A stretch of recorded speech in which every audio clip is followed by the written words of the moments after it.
EduVerse PD podcast, brought to you by ProEd Education Solutions, your on-the-go professional development. Welcome to the EduVerse PD podcast. In today's episode, Andy and Liz are exploring a powerful and forward-looking theme, technology with purpose, designing meaningful futures. Drawing from the interview with Eric Hawkinson in EduVerse Newsletter, issue 26, they'll unpack what it truly means to be a learning futurist in today's fast-changing world. From the role of immersive technologies in deepening, not distracting from meaningful learning, to how educators can better prepare students for an uncertain tech-driven future, this conversation is all about intention, impact, and possibility. So, let's join Andy and Liz as they reimagine the future of education on purpose. You know, human nature just has this fascinating, almost obsessive drive to eliminate friction. Oh, absolutely. I mean, we spend so much of our time and energy just trying to make the physical world easier to navigate. Right, like we invent the wheel so we don't have to drag things around. Mm-hmm. We build washing machines so we aren't, scrubbing clothes in a river for hours. Yeah, and smartphones so we never have to wait to find an answer to anything. The default setting of human progress just seems to be all about, smoothing out the path. Exactly. But there's this massive hidden trap here. Like, what happens when the thing we are trying to make easier, the thing we want to automate, is the actual process of learning itself? That is the big question. What if making learning totally effortless actually destroys the underlying mechanism of how the brain grows? It's a huge paradox, right? And that's exactly what we're getting into today. Welcome back to the EduVerse PD podcast. I'm Andy. And I'm Liz. We're so thrilled to have you with us today as we unpack some really paradigm-shifting ideas. Yeah, it's all about issue 26 of the EduVerse Newsletter. It's titled Technology with Purpose, Designing Meaningful Futures. And our guide for this is an exclusive interview with Eric Hawkinson. He's a learning futurist and an immersive learning researcher over at the Kyoto University of Foreign Studies. Right, and he's also the president of MAVR, which is this research group looking into mixed, augmented, and virtual realities. He practically lives at the intersection of emerging tech and learning design. He really does. And our mission today is to figure out how we can use all this technology to actually design better cognitive experiences, rather than just relying on flashy gimmicks that basically bypass the real work of learning. Because, the title he uses, Learning Futurist, it isn't just corporate jargon. It actually came out of a place of genuine frustration. Oh, totally. Because if you look at how institutions usually handle new tech, it's almost always completely reactive. Right, like a new tool drops, everyone panics, and the administrators scramble to write up some policy to ban it. Exactly. They're always playing defense. But a learning futurist takes a much more active, anticipatory stance. It's really practical and grounded in design. It's about asking how a new technology shifts the landscape of human potential, right? Like long before it forces everyone's hand. Right. And to really get why everyone's in such a reactive panic right now, we kind of have to look at how misaligned our educational systems are with the world you and I actually live in. Yeah, because the whole architecture of traditional schooling is basically built on a model of information scarcity. It really is. Think about a physical school built, say, a century ago. If you wanted to learn about, cellular biology, you had to physically go to a building. Right, you had to find a specific heavy textbook and sit in a room listening to the one person who actually held that rare expertise. The information was literally trapped inside physical objects. Exactly. And because that knowledge was so rare, the student's main job was just to acquire it, store it, and recall it later. Which made perfect sense for an era of scarcity. But today, we are swimming in radical information abundance. We carry the sum total of human knowledge in our pockets. We do, but the physical and structural design of education, it's basically untouched. We are running a 21st century reality on a 19th century operating system. Man, that is such a good way to put it. And artificial intelligence has just totally blown the doors off that old model. Oh, entirely. The newsletter actually points to some wild data from the OECD.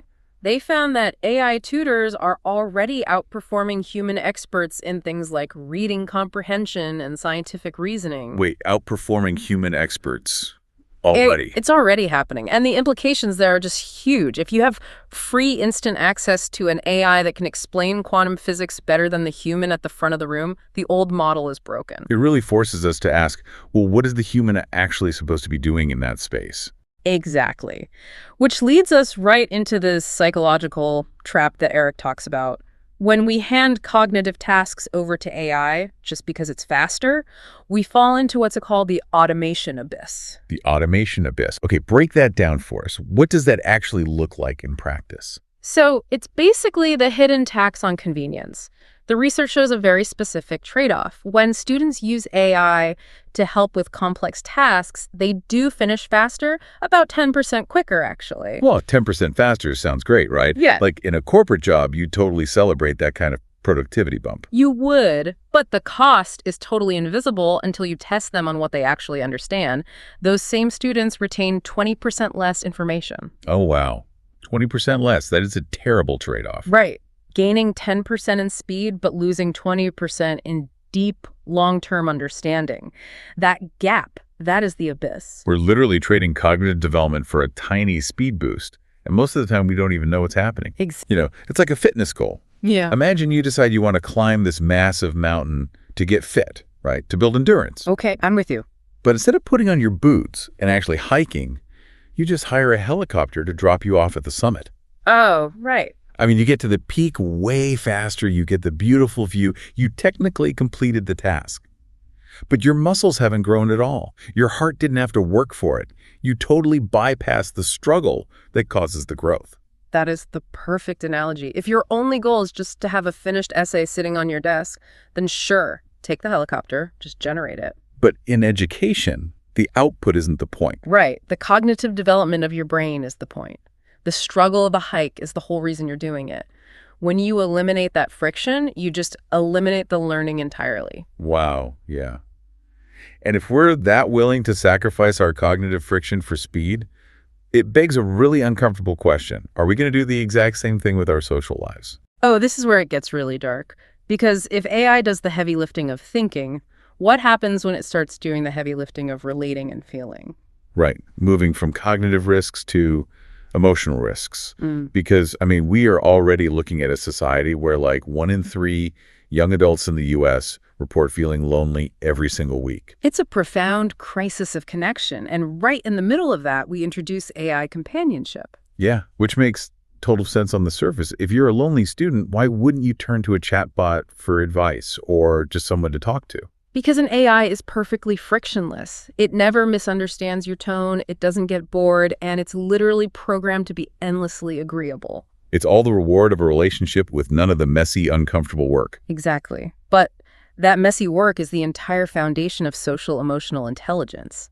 Real relationships force you to navigate awkward silences or, handle disagreements. Yeah, you have to learn how to compromise. Uh-huh. And if you're constantly using AI to avoid the friction of real people, you stunt your emotional growth. You lose the resilience needed to deal with the fact that humans are just unpredictable. And this brings up another distinctly human concept that AI just can't replicate, which is intellectual virtue. Intellectual virtue. What does that mean in this context? So an AI can demonstrate total competence, right? It can spit out a flawless report in 3 seconds, but it cannot model the human experience of not knowing something and then choosing to press forward anyway. Oh, because the AI doesn't actually struggle. Exactly. It just predicts the next logical word based on probability. It doesn't feel curiosity or the frustration of being ignorant or the vulnerability of saying, hey, I made a mistake. Right. And humans learn how to handle difficulty by watching other humans do it. Like, think about being in a classroom where the teacher gets a really tough question and they actually pause. Yeah, and they admit they don't know the answer right then and there. Exactly. And then they model the process of figuring it out live. That demonstration of, like, intellectual grit is completely irreplaceable. Which is why educators have to start designing for what Hawkinson calls positive friction. Positive friction, meaning since the tech removes all the natural friction, we have to put it back in on purpose. Exactly. We have to artificially introduce productive struggle. We need to intentionally block the easy automated path so learners are actually forced to build that intellectual muscle. Okay, wait, I have to push back on this a little bit. Go for it. Isn't eliminating friction the whole point of adopting new technology in the first place? I mean, if I have software that can write code in 5 seconds, why on earth would I intentionally frustrate a learner by making them do it manually? I get that. It just feels regressive, like telling someone to go wash their clothes by hand in the river when there's a perfectly good washing machine right next to them. Well, the washing machine analogy only holds up if your ultimate goal is clean clothes. Okay, fair. In a workplace, the goal is the output. You want the clean clothes, so you use the AI. But in education, the output, the essay, the code, is just a byproduct. The primary goal is rewiring the neural pathways. Yes. Positive friction is about creating scenarios where you have to make complex decisions with uncertain outcomes. The struggle is the engine of learning. It's not an obstacle you're supposed to bypass. So if we're trying to design for that productive struggle, how do we handle stuff like AR and VR? Because the risk of automation isn't just a text-based AI thing, right? Oh, the risk is incredibly high with immersive tools. There's this trap in immersive learning design that researchers call the budding botanist paradox. The budding botanist paradox. That sounds interesting. It is. These AR and VR systems are so visually stunning, but the paradox is that the more the system guides you and automates the inquiry process, the more it replaces the exact cognitive work it was supposed to support. Let's look at how that plays out in the real world, because Eric gives these two awesome contrasting examples from his work in Kyoto. Yes, the Fukushima AR rally is a perfect example of what not to do. Right, so they sent, like 220 students out into the city using an augmented reality app to do challenges and interact with the local community. And on paper, it looked amazing, right? Oh, the photos probably looked great. Kids running around, super engaged with their screens, looking very modern. But the pedagogical analysis showed it was incredibly shallow. The engagement was basically fake. Exactly, because the app was doing all the heavy lifting. It told the kids exactly where to walk, what to look at, what to click. They weren't solving anything. They were just following a digital script. They were just passengers on the ride. The tech automated all the friction of discovery right out of the experience. But then you contrast that with the second example, which is the Mio Village VR tour. This was completely different. Yeah, in this one, a student from a rural Japanese town had to design a virtual reality tour themselves. They linked their hometown to Vancouver, Canada, based on these historical migration patterns. Notice the shift in agency there. The student wasn't just strapping on a headset to consume a prepackaged experience. No, they were the creator. They had to do the historical research, pick the locations, build out the digital spaces, record the audio. And the psychological impact of doing that work is massive. The student developed this profound sense of self-authorship. They realized their own local history actually mattered. And when someone else put on the headset to view it, it created genuine empathy because it was guided by a real person's authentic voice, not just an algorithm. Exactly. And that leads to this huge guiding principle for using any of these tools. Technology needs to be a stage where the learner authors their own story. It cannot just be a script they follow blindly. Because if it's just a script, you're right back in the automation abyss. Precisely. And honestly, if your learning goal can be met with a good classroom debate or a pencil and paper, just use that.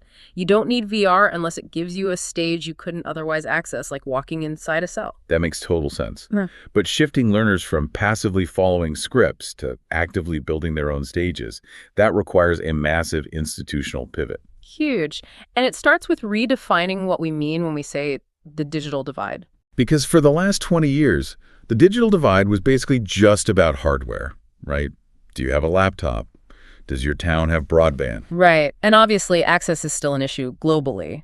But in a lot of places, the tech is everywhere now. So the new digital divide isn't about access anymore. It's about agency. Meaning how different people actually use the tools. Yes. The data shows a really dangerous split. Students from resource-rich backgrounds who already have strong critical thinking skills, they use AI as a sparring partner. Right. They use it to amplify what they're already doing, test their ideas, push boundaries. They stay in control. Exactly. But students without those resources or without that foundational logic, they tend to use the tool to completely replace their thinking. They treat it like a ghostwriter. They just accept whatever it spits out first as absolute truth. And that creates the cognitive dependency spiral. The students who desperately need to develop their cognitive muscles are the ones most likely to let the machine do the work. Which means their intellectual muscles just atrophy. And the educational gap just widens exponentially. That is terrifying. It really is. And it's why teaching digital citizenship is so vital right now. We can't just teach kids how to write a good AI prompt. We have to teach them how to interrogate the systems they're using, like asking, Who built this algorithm? What are the financial incentives behind this answer? Yeah, and what personal data am I trading away for 3 seconds of convenience? But unfortunately, a lot of schools are just ignoring that deep work. Instead, they just buy AI detection software and hope it fixes the problem. Which is such a mistake. Researchers are totally clear on this. Relying on AI detection is a losing battle. For one, the false positive rates are notoriously terrible.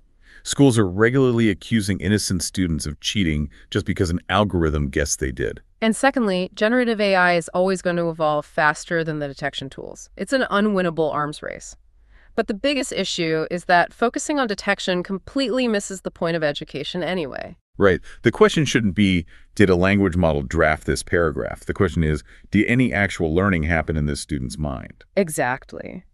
Which means we have to radically change how we assess knowledge. We have to move away from discursive assessments like the classic 5-paragraph history essay, which AI can do perfectly in 2 seconds. And move toward what they call structural assessments. Mm-hmm. But wait, how do you even grade something structural? It's definitely harder. If we're trying to assess a student's character or their agency or how they navigate friction, that sounds super subjective compared to just running a math test through a Scantron machine. How do you do that at scale? It requires a big shift toward observational grading and process-based rubrics. A structural assessment is a task that absolutely requires a human performance. So instead of writing an essay about a historical event, maybe the assessment is a live 10-minute oral defense. Yes, where they have to present their findings and immediately react to unexpected counter-arguments from their classmates. I love that. Because you aren't just grading the facts they memorized. You're grading how they adapt, how resilient they are when challenged, how they use evidence on the fly. And the AI might help them research and prep for that debate, sure, but it cannot step into the room and perform the live human interaction for them. Exactly. Or, maybe the assessment involves actual field work in their local community, connecting abstract concepts to real people face to face. But to pull that off, teachers have to shift their identities. They can't just be content deliverers standing at a chalkboard anymore. Right. They have to become learning architects. They have to intentionally curate these environments of positive friction.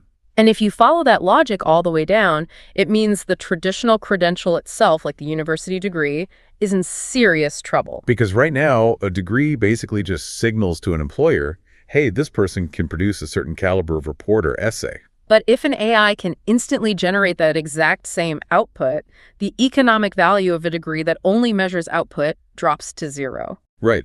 Why would an employer care about a piece of paper if a machine can do the work it supposedly represents? The degree has to evolve. It has to represent the things AI absolutely cannot fake. Moving forward, institutions have to measure and certify human judgment. They need to certify agency, the ability to ethically navigate complex situations, the character that only comes from genuine, messy, intellectual struggle.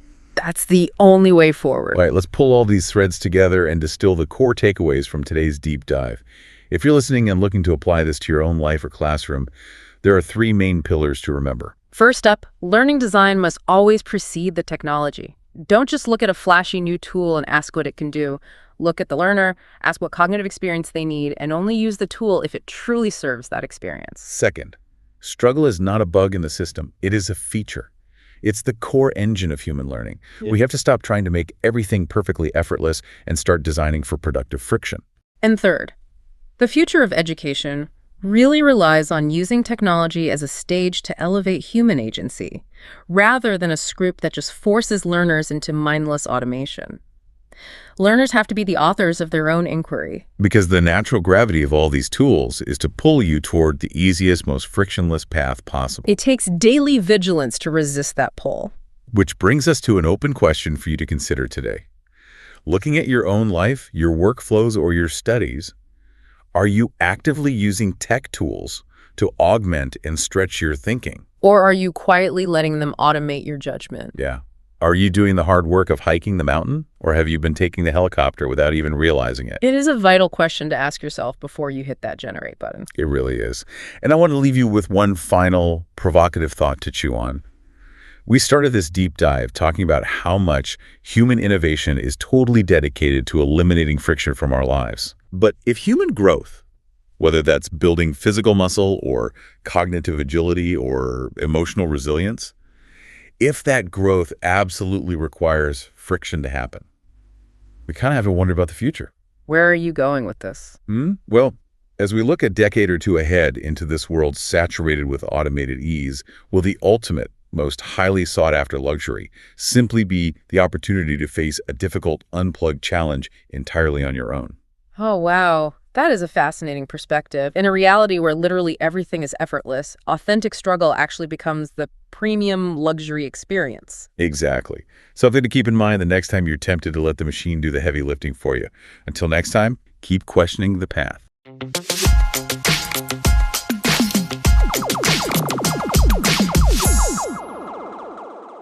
What an inspiring conversation on designing meaningful futures through purposeful use of technology. Thank you, Andy and Liz, for helping us reflect on what it really means to teach and learn in a rapidly evolving world. If you'd like to explore more, check out the full interview Technology with Purpose, Designing Meaningful Futures with Eric Hawkinson in EduVerse Newsletter, issue 26. Visit our website to download the full issue at www.proed.com.vn/eduverse. And as always, EduVerse welcomes your voice. If you have ideas, innovations, or experiences to share, visit our website and contribute your article. Let's continue shaping the future of education together. Thank you for listening, and we look forward to welcoming you back in the next episode of the EduVerse PD podcast, brought to you by ProEd Education Solutions.